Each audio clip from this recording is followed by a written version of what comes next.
गलत रूट में आ गए हैं और हर कोई गलत रूट में आ जाता है। जब आप उधमपुर से कुछ आगे निकलते हैं तो उसके बाद एक सर्विस रोड जाता है और जो सीधा जाता है शुद्ध महादेव की ओर।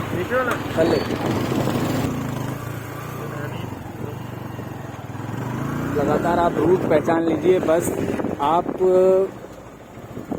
बिल्कुल सर्विस रोड को पकड़ लेना और सीधे नीचे आप सर्विस रोड पे मत छोड़ना इसके बाद। और हम लोग भी ऐसे ही बढ़ रहे हैं, बड़ी शानदार।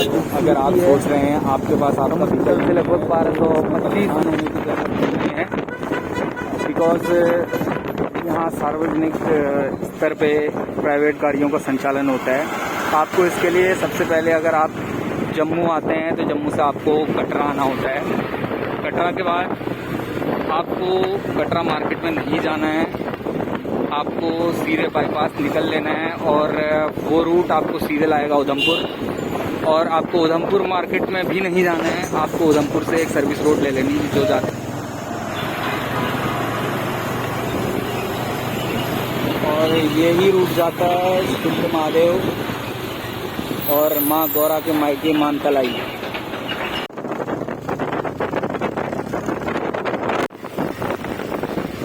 आप लोग लगातार ब्लॉग में जुड़े हुए हैं उसके लिए शुक्रिया। और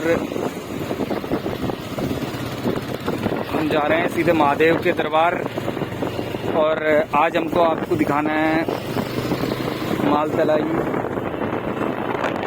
और शुद्ध महादेव गौरी कुंड के दर्शन। इस सुंदर से पहाड़ों के बीच बसी है माँ गौरा का ये स्नान घाट। और तो फाइनली हम लोगों ने प्रसाद ले लिया है और अब हम बनी है यहाँ कुछ सीढ़ियाँ और इन सीढ़ियों से होकर जाना पड़ता है गौरी कुंड। और ये है माता का दरबार।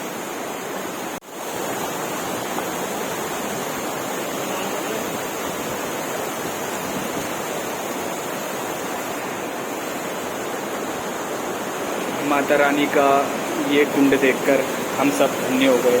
आप सभी लोग जो भी इस वीडियो को देख रहे हैं दर्शन और जो लोग भी कर रहे हैं, इनके घर पर सुख समृद्धि बनी रहे। माँ गौरा अपना आशीर्वाद आप पर बनाए रखें और भोलेनाथ का ये साक्षात्कार आप सभी लोगों के लिए फलदायी हो। जिस समय माता पार्वती गौरी मैया यहाँ तपस्या करने मानतलाई से गौरी कुंड आती थी, तो यहाँ तपस्या करने के शाम को सुबह यहाँ आती थी, दिन को यहाँ तप करके शाम को जब माता वापस आती थी तो शुद्ध महादेव में भी वहाँ वो शंकर जी की पूजा करती थी।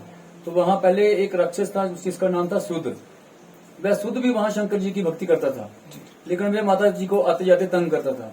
माता जी ने देखा 1-2 हफ्ता 3 हफ्ते तो वह सुधर नहीं सका। एक दिन माता जी को गुस्सा आ गया तो माता जी ने उस समय अपना विराट रूप दिखाया। तब धरती पूरी कांपने लगी, पूरी धरती पे भूचाल जैसा आ गया। तब शंकर भगवान जी अपने कैलाश पे अपनी आंखें बंद करके अपनी भक्ति में लीन थे। जब कैलाश हिलने लगा पूरा तो शंकर जी का तीसरा नेत्र खुल गया। उस समय जब तीसरा नेत्र खुला तो शंकर जी ने देखा कि धरती क्यों कांप रही है। जब देखा तो वो माँ को तंग कर रहा था। तो उस समय शंकर भगवान जी को गुस्सा आ गया और उन्होंने गुस्से अपने क्रोध में आकर अपना त्रिशूल उठाया और त्रिशूल मार दिया। जब त्रिशूल उस राक्षस शुद्ध नाम को लगा तो जब शुद्ध के शरीर में त्रिशूल घुसा तो उसके मुंह से निकला ओम नमः शिवाय। तब शंकर भगवान जी परेशान हो गए। फिर वहां प्रकट हुए, जाके वहां देखा कि कोई मेरा भगत था, मैंने इसको त्रिशूल मार दिया। जब तब उन्होंने उससे पूछा कि भाई तेरी कोई अंतिम इच्छा है तो बता दे, तूने गलती की थी, तुझे सजा मैंने दे दी, लेकिन कोई अंतिम इच्छा है तो बता। तब उसने अपनी अंतिम इच्छा प्रकट की थी, हे प्रभु इस स्थान पे आपके नाम के साथ मेरा नाम भी रहना चाहिए। तो शंकर भगवान जी ने कहा तथास्तु, जा सबसे पहले तेरा ही नाम आएगा और बाद में मेरा। तो उसी राक्षस के नाम से आज वो स्थान। पंडित जी मैं एक चीज जानना चाहूंगा आपसे बड़ा प्रेम की, यहाँ से अभी हमें शुद्ध महादेव जाना है तो हमें वहाँ के लिए अभी कितना समय और तय करना पड़ेगा? यहाँ से कोई 10-15 मिनट का समय लगेगा आपको। 4 किलोमीटर है यहाँ से शुद्ध महादेव। प्रसाद लेने के लिए माता के मंदिर की ओर जा रहे हैं और ये है खूबसूरती गौरी कुंड की। और गौरी कुंड का ये शानदार नज़ारा हमने आपको दिखाया। ये है माता का मंदिर और यहाँ का इतिहास। पूरा ब्लॉग देखिए, कुछ स्किप मत कीजिए, क्योंकि बहुत महत्वपूर्ण जानकारी आप अगर मिस कर देंगे तो भगवान के इस धरती पे आने का ये सच अधूरा रह जाएगा। जय माता दी। और माता के दर्शन करने के पश्चात हम लोग आते हैं इस प्रसाद गृह में और यहाँ लेंगे हम प्रसाद। आपने दर्शन किए गौरीकुंड के और गौरीकुंड का जाना आपने इतिहास। और प्लीज़ चैनल को सब्सक्राइब कीजिए। अगर आपको अच्छा लगा हो ये वीडियो, ये ब्लॉग, गौरीकुंड अगर आपको जाना हो तो हमारे ब्लॉग को फॉलो कीजिए। अब इसके बाद हमारी यात्रा शुरू होगी शुद्ध महादेव के लिए। भले बाबा तेरी क्या ही बात है, दूर होके भी तू पास है। ओ जी हाँ, यही रूट जाएगा सीधा शुद्ध महादेव को। और ये जो पीछे आप रूट देख रहे हैं ये जाता है गौरीकुंड को, और ये रूट आप पकड़ लीजिए और ये आपको सीधे पहुंचाएगा शुद्ध महादेव बाबा भोलेनाथ की नगरी में। और उधर ही खड़ा है वो त्रिशूल जिसकी कथा हम आपको बताने वाले हैं। और जो ये सच्चाई है ये तो बस एक रहस्य बन के रह गया है। भोलेनाथ अगर इतनी आसानी से मिल जाते हैं ना काके, तो हर कोई आ जाता है इधर, ठीक है। इसीलिए आप लोगों को ये सौभाग्य मिल रहा है एडवेंचर प्लस जुड़ने का और शिवधाम पहुंचने का। तो आप लोग प्लीज चैनल को सब्सक्राइब कीजिए, लाइक कीजिए, कमेंट कीजिए। थोड़ा सा रूट एडवेंचर आप लोग लगातार जुड़े रहिए, क्योंकि अब हम कुछ ही देर बाद पहुंचने वाले हैं शुद्ध महादेव। लगभग 8 किलोमीटर का सफर और रह गया है हमारा। और शुद्ध महादेव जो कि बिल्कुल समुद्र तल से 1225 मीटर की ऊंचाई पर बसा हुआ है।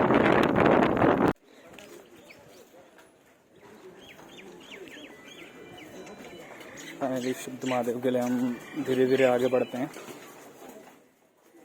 ये है शुद्ध महादेव का मार्केट।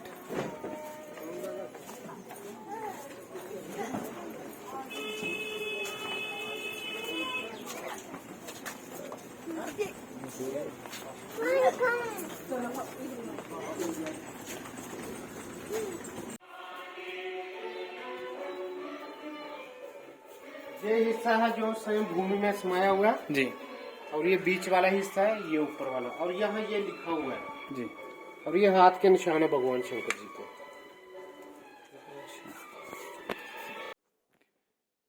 आप लोगों ने शुद्ध महादेव के दर्शन कर लिए। उम्मीद करता हूँ आपको ये ब्लॉग पसंद आया होगा। यह है महादेव का ये मंदिर और इधर पड़ी हैं शुद्ध नामक राक्षस की अस्थियां और सामने है महादेव का वो वज्रघाती त्रिशूल। और ये है भगवान भोलेनाथ शंभुनाथ का शुद्ध महादेव मंदिर। यह बहुत ही प्रचलित मंदिर है। आप लोग भी इस मंदिर में आइए। भोलेनाथ की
ये है शिव पार्वती विवाह स्थल और इस वक्त हम लोग हैं जम्मू कश्मीर मानतलाई में और मानतलाई से आप मेरे साथ जुड़े हुए हैं लाइव।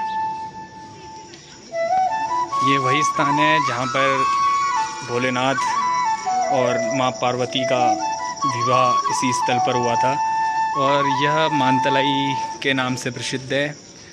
और यही है माता पार्वती का मायका और ये हैं नंदी बैल। ये यहाँ की खूबसूरती मानतलाई से। अभी तक अगर आप लोगों ने चैनल सब्सक्राइब नहीं किया है तो कर लीजिए।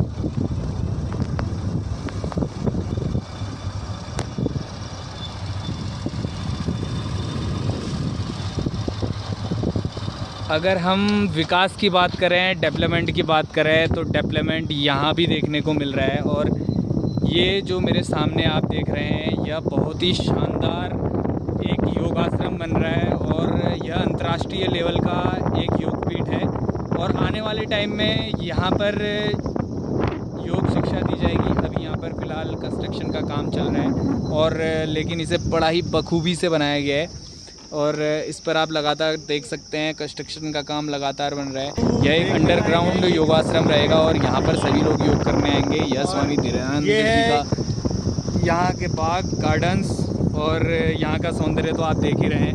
अगर आप आ रहे हैं शुद्ध महादेव तो मानतलाई ज़रूर आइएगा, क्योंकि मानतलाई एक स्पॉट है, घूमने का बहुत अच्छा साधन है और यहाँ पर काफ़ी सारे पार्क्स भी हैं, बच्चों के झूले आपको यहाँ मिल जाएंगे और एक आश्रम भी यहाँ बना हुआ है जो कि अभी फ़िलहाल बदहाल अवस्था में है, क्योंकि इसे स्वामी धीरेंद्र जी इसको चलाते थे और 1994 में।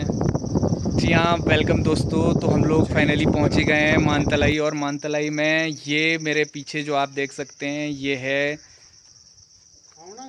धीरेंद्र ब्रह्मचारी जी और इनके आप दर्शन कर लीजिए, क्योंकि ये बहुत बड़े योग गुरु थे। और मैं आपको बता दूं कि इंदिरा गांधी के योग गुरु भी इन्हें माना जाता है और 1994 में एक विमान दुर्घटनाग्रस्त हो गया था जिसकी वजह से ये संसार छोड़कर चले गए, लेकिन ये अपने पीछे कुछ यादें छोड़ गए और यह एक एकांत में योग को करने के लिए बनाया गया। जी हाँ, मेडिटेशन करनी है तो ऐसे ही उपयुक्त स्थानों को आपको चुनना होगा और यह बनाया ही इस वजह से गया है क्योंकि यह बहुत ही ऊंचाई पे है और यह मेडिटेशन के लिए बहुत ही अच्छी जगह है। अब तो इसे एक पर्यावरण का अनोखा नाम दे दिया है और ये हम सब के लिए बहुत ही ज़बरदस्त व्यू है। फाइनली अब हम लोग मानतलाई से वापसी कर रहे हैं, बिकॉज़ अभी हमने आपको दिखाया पोर्ट्स और ये पोर्ट्स आध्यात्म को लेकर बनाए जाते हैं। यह है यहाँ की खूबसूरती और ये है मानतलाई और आप सुन रहे थे एडवेंचर क्रैश बीपी को। प्लीज़ सब्सक्राइब कीजिए, लाइक कीजिए, शेयर कीजिए और कमेंट कीजिए।